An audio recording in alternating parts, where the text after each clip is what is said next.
This is Russ. Yeah, I'm still out here at Bussy Woods. I turned the recording off for a while. Took a little break from recording and then decided to kick it back in. So let's see, I've traveled 16.6 miles or so now. And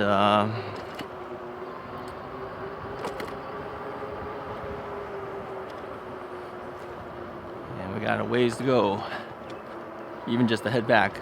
I'm not going to do it a second time. It's about 12 miles or so, I think. And you go totally around this thing. It's just a little, you do twice, that'd be like 24 miles right there. So my battery is at 46% right now. I've been throttling a lot of it, as you know. Being conservative with the throttling, of course.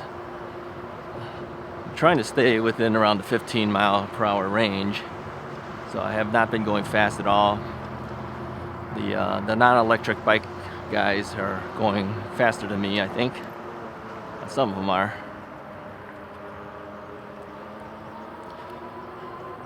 I'm avoiding the goose poop, in case you're wondering why I was off the yellow line there. Don't like running that stuff over.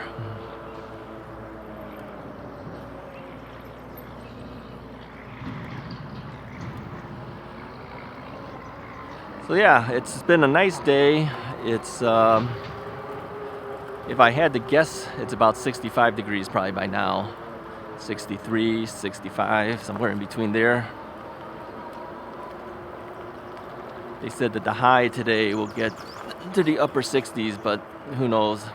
That'll probably happen by the time it's like 2 or 3 o'clock in the afternoon. What time is it now? 12:02. So, yeah, around noontime.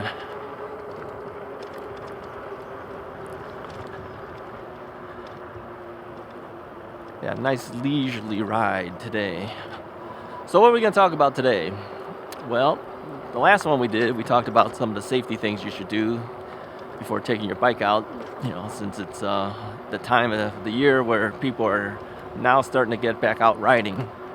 I have found that more people are watching my videos now that the weather is getting better, which is what I had hoped, of course. And there still seems to be a lot of interest in e-bikes. Now, I have noticed too that some people don't even know what an e-bike is. I recently talked to somebody and told him that I was doing an e-bike channel, and he didn't know what an e-bike was. So there's a lot of people who do not know that there are electric bicycles out there.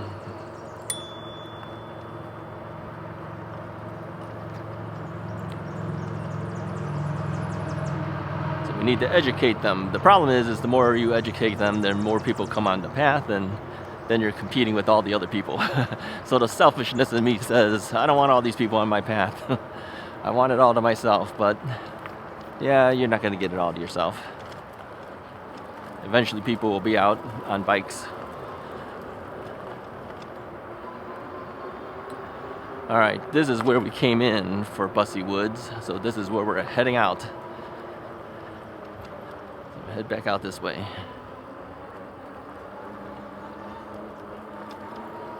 This is about the place that I would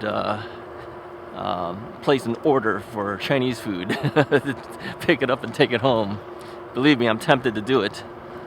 We had some yesterday, but yeah, we don't get enough Chinese food sometimes.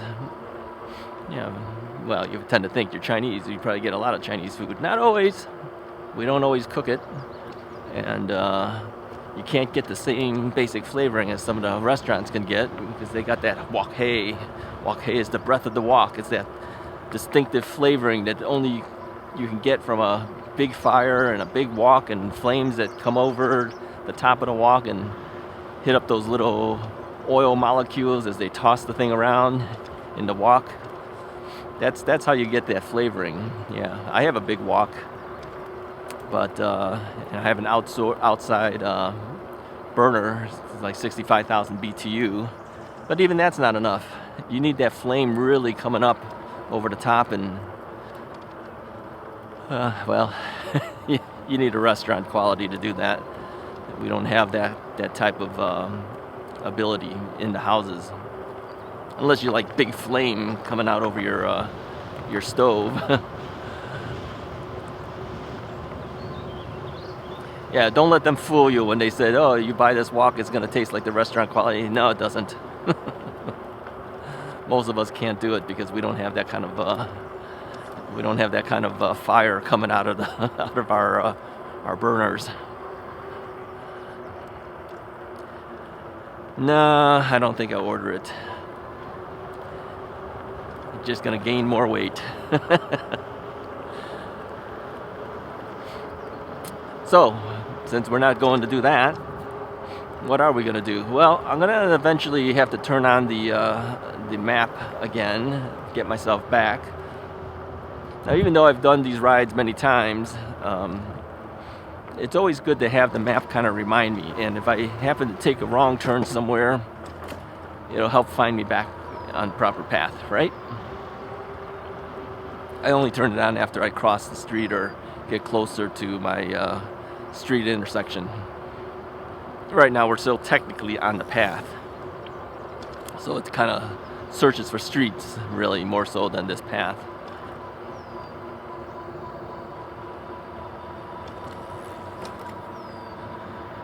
So yeah, I've been enjoying going back out riding again. We rode all of last week at Door County, Wisconsin, and I don't know how many miles we did, 50 something, 60 miles, almost 60 miles, something like that, out there. We were lucky that we actually had decent weather. We really thought it was going to rain and the weather would be too cold to ride, but yeah, we really lucked out. The only thing that was negative about that was all of the bugs that were out there. It was hatching season, they said, for these what they call water flies. And it's a lot. I'm not kidding. It's a lot. And it was hitting us in the face and everything. And some of them were swarming us. There was one point where there were so many bugs on my wife's left leg, on her calf of her leg. It literally looked like a blanket of bugs on it. Really freaked her out. The only way to get rid of it is you got to kind of swat at it and then it'll come off. They kind of hitchhike. They jump on you. You know, if you stop for a second, they jump on you, and they all jumped in that one area, I guess.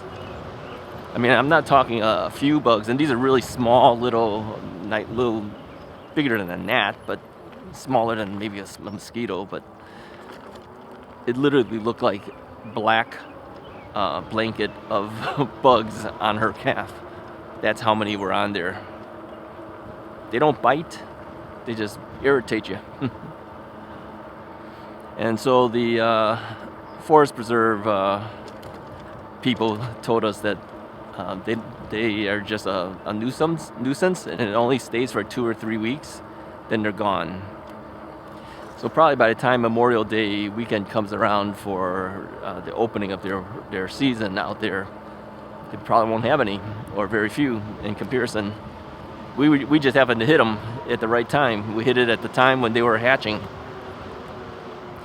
And Door County hadn't opened up yet either. Memorial Day weekend is their opening weekend. So we were there 2 to 3 weeks earlier than we should have been, with all the crowd that would have been there. But I kind of like the fact that we kind of had it to ourselves. The only problem was that not everything was open. So even restaurants and everything were really not open.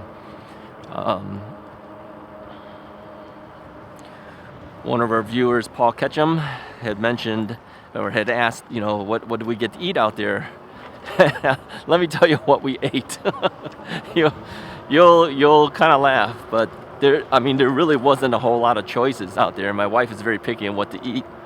She doesn't eat certain things and whatever, so we ended up going to the Sister Bay Bowl, which is a bowling alley. We've been there before. Last time I was out there, I had perch. You know, there's a lot of fish things out there, right? I had perch. She usually gets a salad. She got a salad again this time. This time I had walleye, which was very good. But Yeah, it would have been nicer if they had like 2 or 3 more strips of it. Then I would have felt like I got my money's worth. But it wasn't bad. They had potato salad in there, coleslaw, some bread, which was really dried out. Lots of butter to give you. Her salad was good. She said she liked the salad. It was a lot of salad. She had enough that she brought it back. She had that for breakfast the next day. But so what do we do for dinners and things? Well, and lunches. Well, we actually packed lunches. We brought bread. We brought our own bread. We purchased not cold cuts. What am I trying to say? Deli meat. Sorry, we purchased deli meat. And she knew that we would, if we packed our own lunches, it would be cheaper, and we could bring it with us, you know, as we rode. But with all the bugs that were out there, we didn't want to eat it outside. So that was kind of a, you know, couldn't do a picnic type thing or anything like that. Too many bugs by the water. And so we brought that. We ate that for lunches and but for dinners, you know, there really was not anything open. Most of the places were closed. Yeah, they just weren't open yet. So we went to the local Piggly Wiggly, which is a grocery store for those who don't know what that is. We went to the local Piggly Wiggly and we purchased some Encore frozen dinners. Yeah. I had like lasagna and I had chicken parmesan, something like that. And what did she have? She had some turkey thing, which was really terrible. Totally processed meat, a lot of gravy, not much meat. But it was on sale, so we purchased those 3 things. And yeah, that was our dinners. Yeah, we only went out once. We were there for 4 days. Okay, Tuesday, Wednesday, Thursday. We left on Friday. So we were out for 4 days, essentially, 3 nights. Yeah, a little disappointing, huh? Saved a bunch of money. So how much did this trip cost us? Well, between the resort we stayed at, which I guess you could call it a motel more so than a hotel. Besides that place and whatever we spent while we were out there, plus the gas money and whatever, it came out to almost exactly $500. That wasn't too bad. Had we gone out, we would have spent more, right? But we didn't, so yeah, we kind of saved some money. So that wasn't too bad. All right.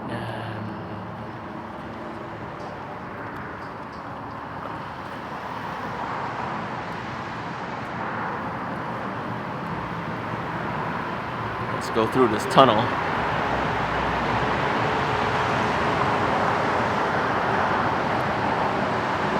So we're at 37% according to the battery meter. Do you think it's gonna make it back? We'll make it back so I don't have to put the second battery on. We shall see. So what other trips will be coming up? Well, we haven't anything really planned at this point other than the Labor Day one. We might do Fox River Trail one more time, I think, maybe.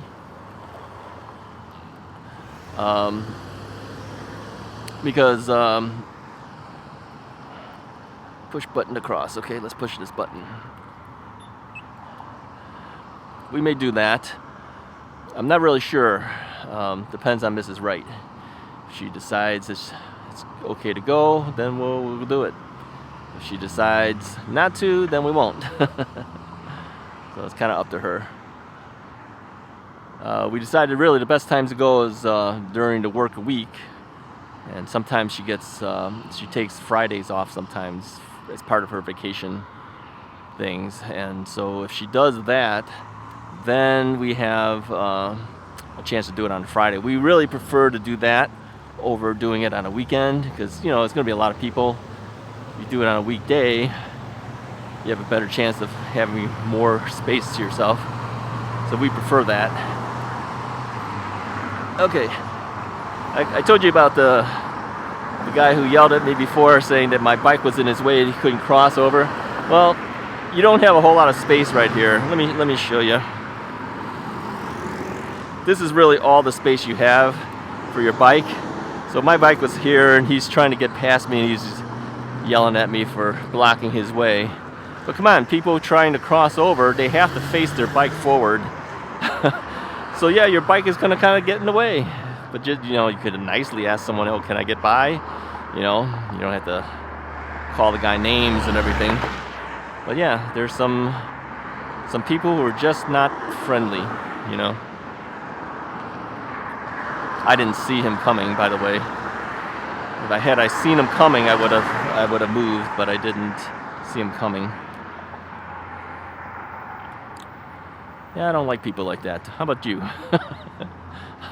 I don't like people who are just plain, they got issues, yeah. I try to be as nice as I can to most people, but not everybody's like that. Alright, our turn to go. So let's go here. We'll move off to the side to give the lady some space there. Alright, so now the bike has been unlocked to 28 miles per hour. So I can compete with the traffic a little bit better. Coming here we were locked up at 20 miles per hour. But now we're doing 24, what I can see here. Going up a slight incline, that's why.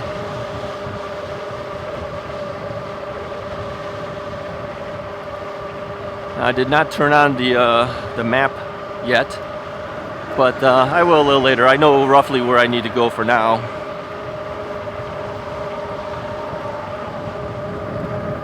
Yeah, we're doing about 25 miles an hour.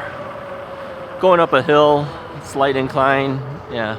I think if we were on level ground, we'd come close to the 28. Sometimes you never hit the 28s, even though bikes will tell you that. Sometimes it's shy by a mile or two, and who knows how accurate the speedometers are on the bikes anyway, right?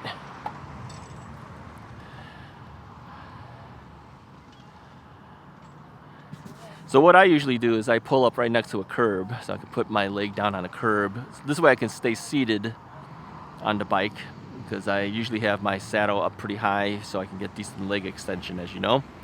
But if you put your foot up on a curb, that brings you a little bit higher, and then you have the ability to go and just sit.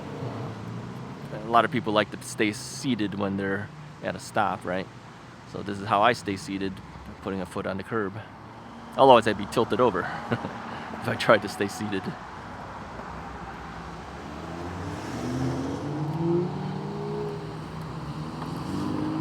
Alright, now we gotta cross.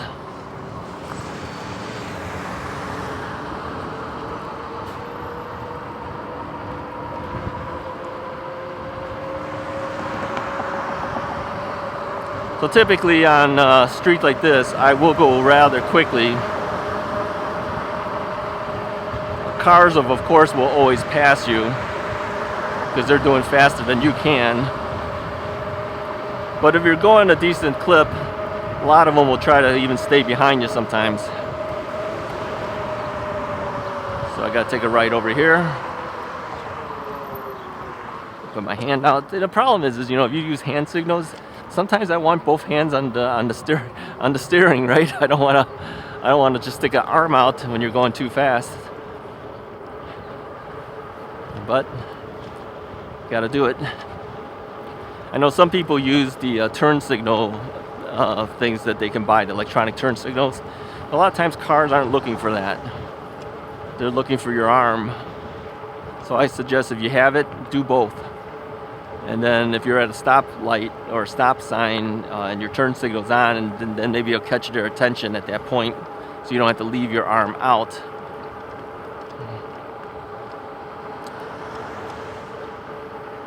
Alright, well, let's stop over here. Let's turn on the map. Alright, sit tight for a second here. Let me kick the map in. Okay, we're good. Starting route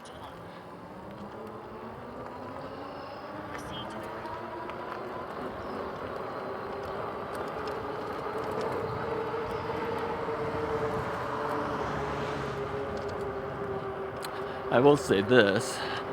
The Apple Map seems to give me different directions than before.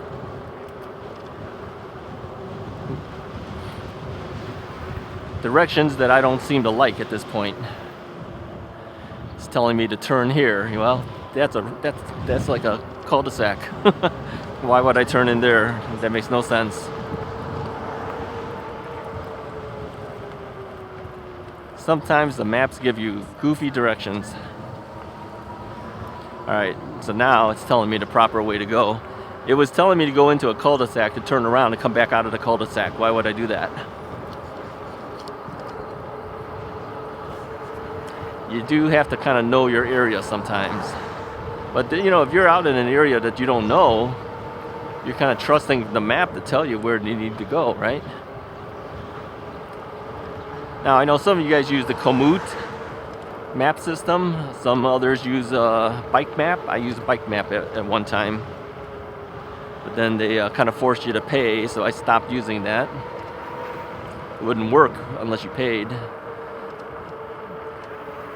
Alright, so we're going to turn here, take a left.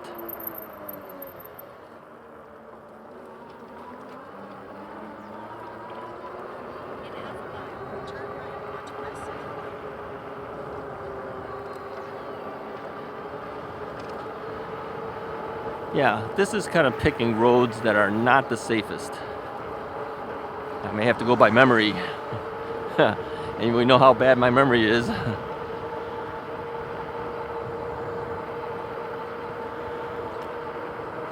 So overall,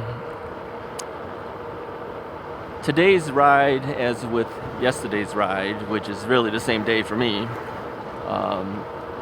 it's a little chilly. I think ideally 70 degrees is good for me. I do have a sweatshirt on, as you can see on my arms. I do have my yellow safety vest on.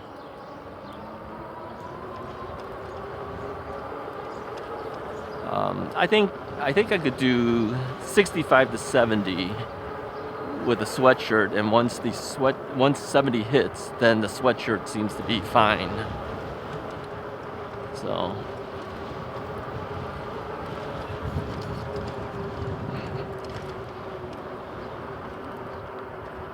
I think what I'll do is I'm going to cross this street, take the sidewalk, because that's how it typically told us before in the past, is it wants you to be on the sidewalk to cross over here rather than on the street.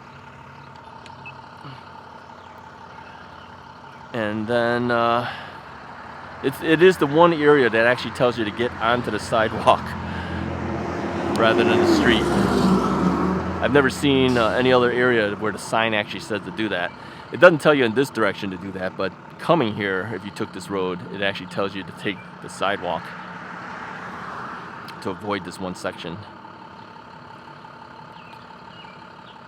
Right in front of us is Northwest Community Healthcare. So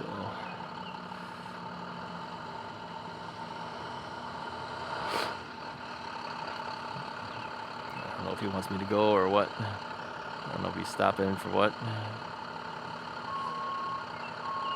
He's going to back into that car. If he doesn't, the car's backing up. That guy was trying to go before the light had even turned. I don't know why he did that. This is looks like an emergency services vehicle, like not quite an ambulance, but fire department maybe? I have no idea. I'm just sitting at the light watching at this point. Yeah, see? Fire department truck.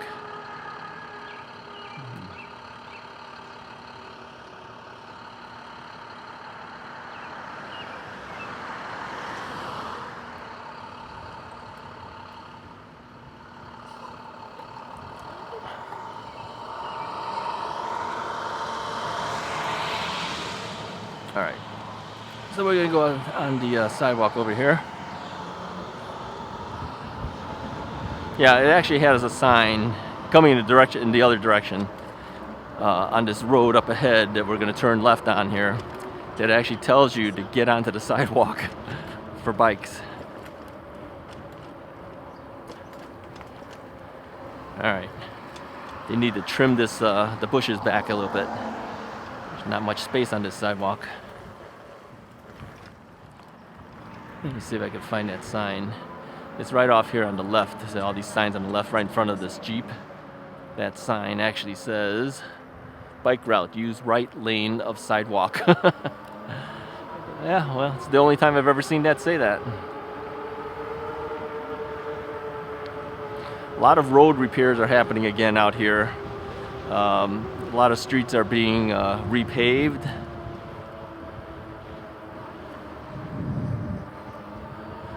So this is why I think I was getting marks on my wood floors, is because I think we're picking up the oils from these asphalt things, and then your tire goes onto the inside of the house, and that just deposits it there when it's been sitting on the floor for a while, because those tires were sitting there, you know, a couple months, you know, during the winter. It could have been picked up at that time, and then we can't get it off at this point. Others have told me that I should put some rug remnants or something down. That's a good idea. Got to see if I can find some. I know places like Home Depot even has it, because they have like end of rolls of the rugs that they sell out there, and they don't know what to do with it, so they mark it way down to kind of get rid of it, right? Maybe I'll see if I can pick up some of that.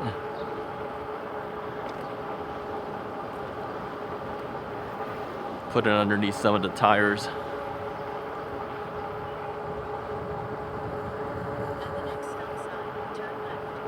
So we got 30% left on the battery. I think we can make it back without changing the battery. So far we're at 22 miles. I don't know how many more miles we got to go. But I remember we had over 30 miles of range the last times I had done a range test on this bike way back last year. Oh, speaking of range tests, let me tell you how I'm going to do range tests this year. You know, the range tests really don't mean a whole lot of anything for everybody, because you don't weigh what I do, you don't have the same riding conditions I do. All you're just basically getting is an idea of what my mileage is based on relative terms of how my other bikes were in comparison, based on the same areas I ride and my weight and all that type of thing. So to do a specific video about just the range, it's kind of tough, because it's a long ride, and if all I was doing was talking about that same bike, it would tend to be kind of boring. I would tend to think it says turn here. Okay. So I think what I'll do for these range tests, I'm going to turn them into just like my everyday normal rides. And then when we're done with it, then I'll just tell you what the range is. So in other words, I'll just say, okay, we're doing a range test today. We'll talk a little bit about the bike, and then we'll just talk about everything else in the world as we normally do as I'm riding around. And then at the end of the ride, I'll tell you what the total range was. I think that's more interesting to me, because then, you know, I mean, how long can I be talking about the same thing over and over about the bike?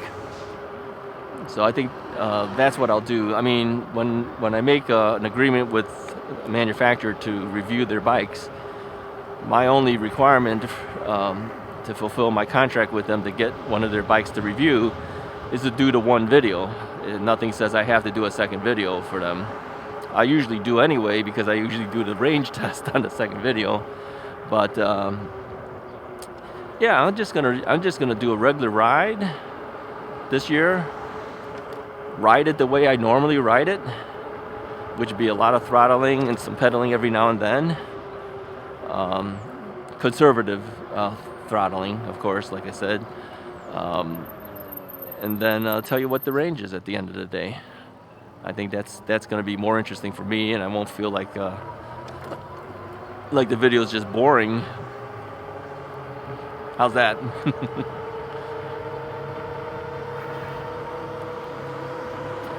So how's this Ocelot Pro doing? Well, it did pretty good. We hadn't ridden a lot of these bikes more than even like 100 miles or less from last year, because a lot of these bikes came in at the end of the year. So I didn't have a whole lot of riding time on any of the bikes that came in towards the fall season, because you got obligations for all these other things. Magicycle themselves gave me, what, like 4 models or something, 4 different models, I think. So how was I supposed to finish and have lots of mileage on each bike? It was just impossible. So the bike is still relatively new if you think about it.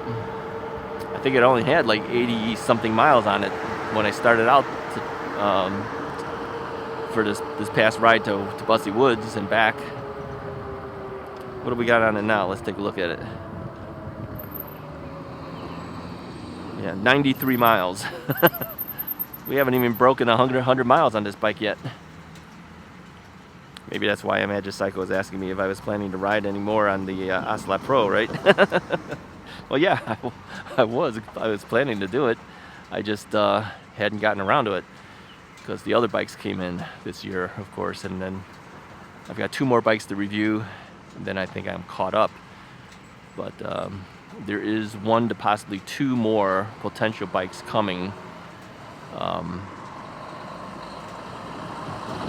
Maybe in June, something like that.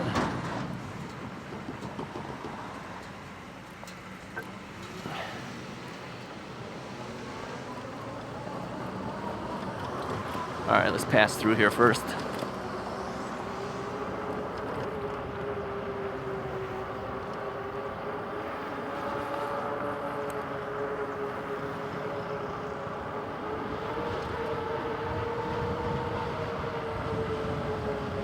Yeah, so we're doing pretty good, I think, overall, considering it's still a relatively new bike.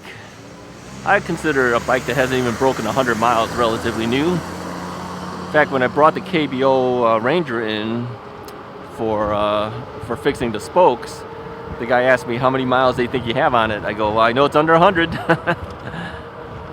Yeah, because that bike came in late too. So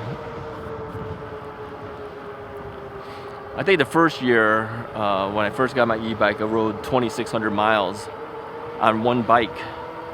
Then this last year, the mileage got split between multiple bikes, so it was hard to get a total estimate.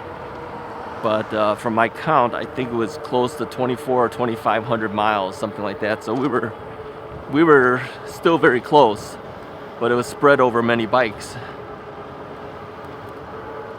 I don't know how we'll do this year.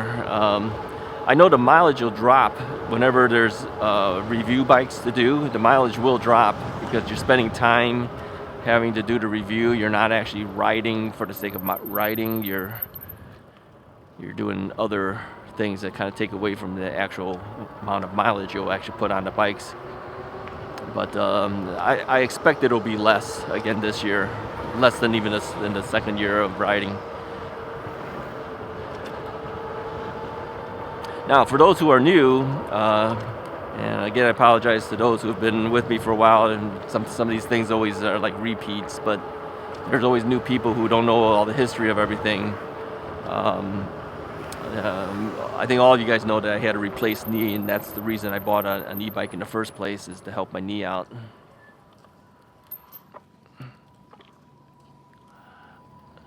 But how did I get to know so much stuff about bikes? Well, I was one of those guys that always liked bikes, but never had a good bike. Well, I mean, I had decent bikes, but they were never like, really top of the line bikes.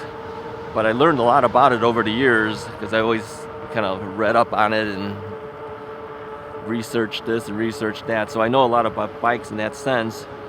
And then, I know how to do the basic stuff like fix flats and adjust derailleurs and fix your brakes. I know those basic things.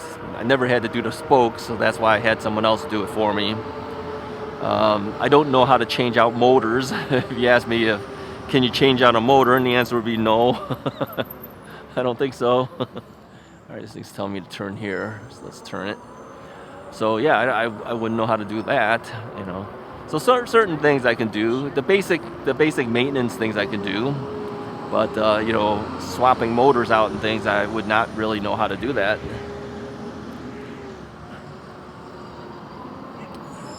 Other guys do. I know Citizen Psycho's done it before. He's changed out motors and the like, but I'm not that mechanical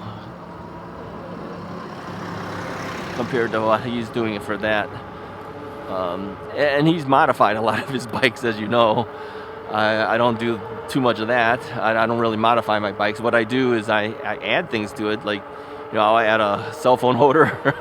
I'll put an extension bar, handlebar thing, you know, that kind of stuff. That's not really, that's just putting an accessory on, right? I don't go and change forks out or something like that. So, you know.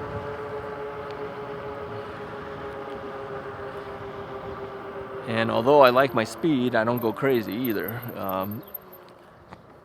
People have asked me, you know, how come you don't try this bike out or try that bike out? Well, let me address that a little bit. I don't typically go after the manufacturers. A couple manufacturers I've asked for bikes.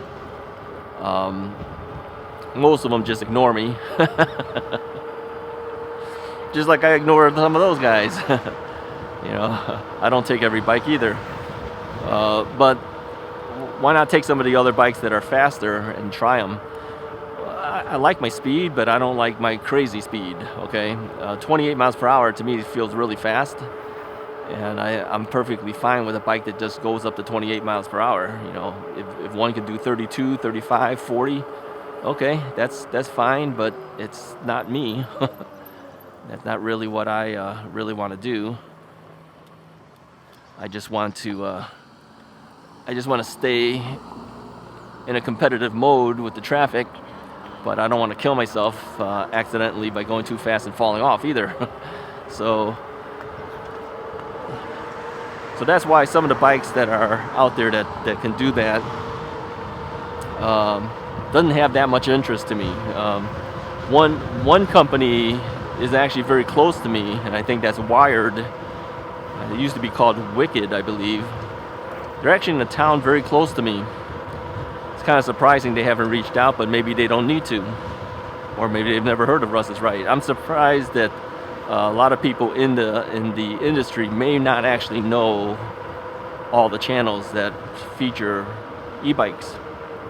So I don't know whether they know it or they don't, but no, they've never reached out to me. So I did at one time ask them, you know, would you be interested in sending a bike out to try out? But never heard back from them. So I don't pursue it beyond that. And that's, again, a very fast bike. But if they were to say to me, would you like to try it? I would probably say yes. But I don't pursue it beyond that. You know, if I send something off one time, I don't hear from somebody, that's it. I don't usually go ask a second time. So if they come back and say something and say, would you like to do it, then I will respond at that point. So some of the brands that you guys have suggested I try, I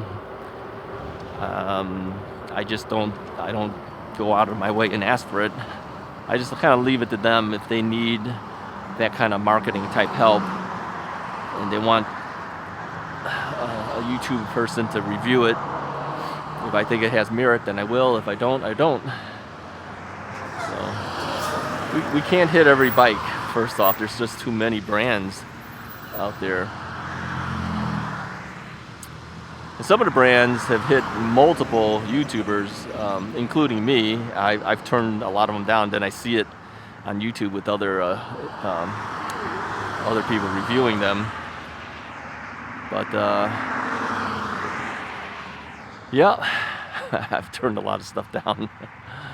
So it's okay. We don't need to have everything. Where would you put it too, first off? And how would you get rid of it? People say sell it. You know how hard it is to sell stuff off sometimes? Yeah, what would I do with all this stuff? I really don't know what I would do with it.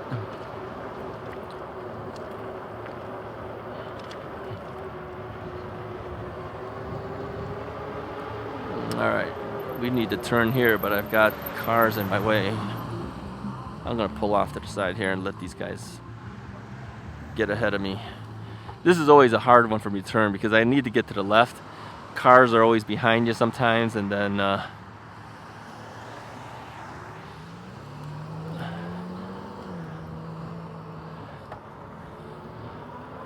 so I end up going past it, and then I do that little roundabout turn and come back and come through this way again.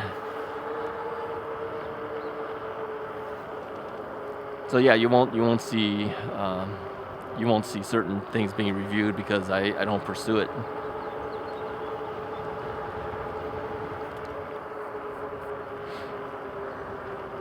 Other brands, I'll take pretty much whatever they give me. Like Magicycle, if they came out with another bike, I would accept it because they haven't come up with any losers so far, as far as I can see. Most of them seem to be pretty good bikes. They're designed for different purposes, and I'm happy with all of them. So others, I may not take another at all. I may just say thank you, but no. Even though I may have worked with them before in the past, I may still say no. I've said that to some companies already, where I've turned it down. Two or three brands where I've actually turned it down, even though I've worked with them before.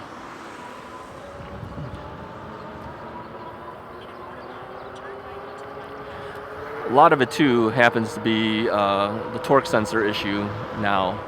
A lot of people want torque sensor bikes, but after I've tried, I've had 3 bikes now with torque sensors. Only one of them have actually worked out for me, and that's the Area 13 Blackbird that has a torque sensor on it. And I think the reason that one worked out well for me is because I can ride it like any torque sensor bike typically would be, where I have to put the effort in, but I've got a throttle still, and so I can still throttle that bike to help me if I need that help. Whereas on the other bikes, as you know, the Velotric, it's a class 1 with a torque sensor. That's too hard for me. I realized that I couldn't do it. I mean, I was averaging 9 miles an hour.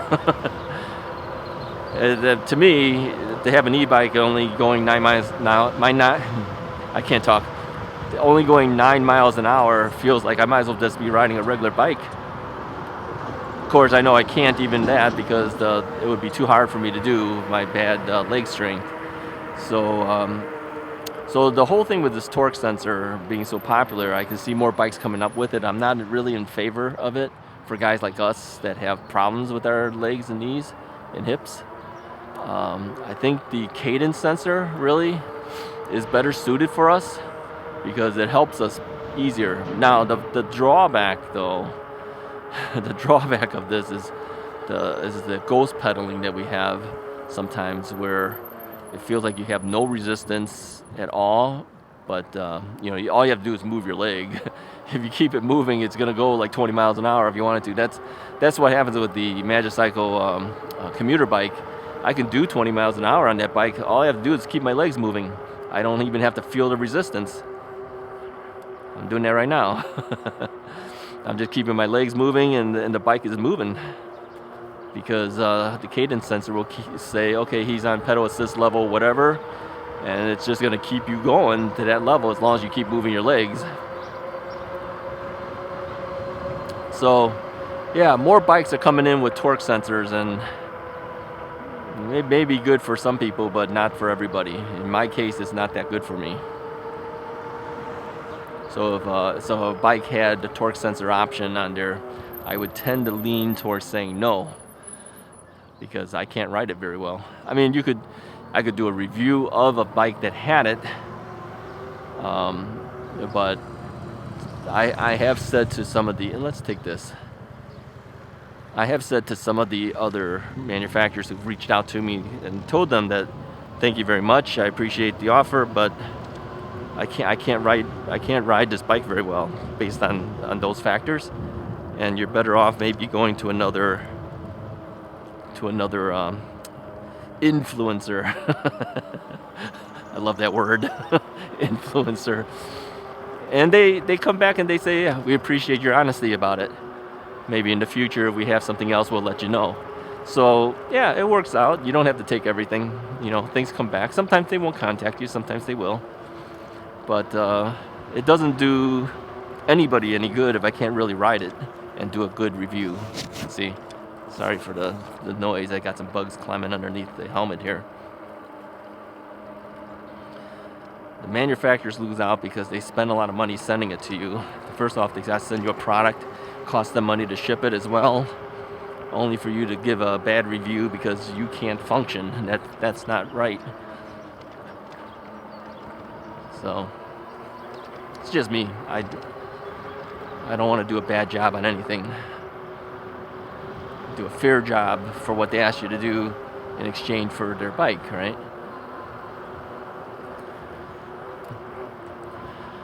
All right, I think this might be enough for today too. We're heading back home, heading back towards our area. If you like this video, go ahead and hit the like button, hit the subscription button if you haven't done so already, and I'll talk to you guys next time.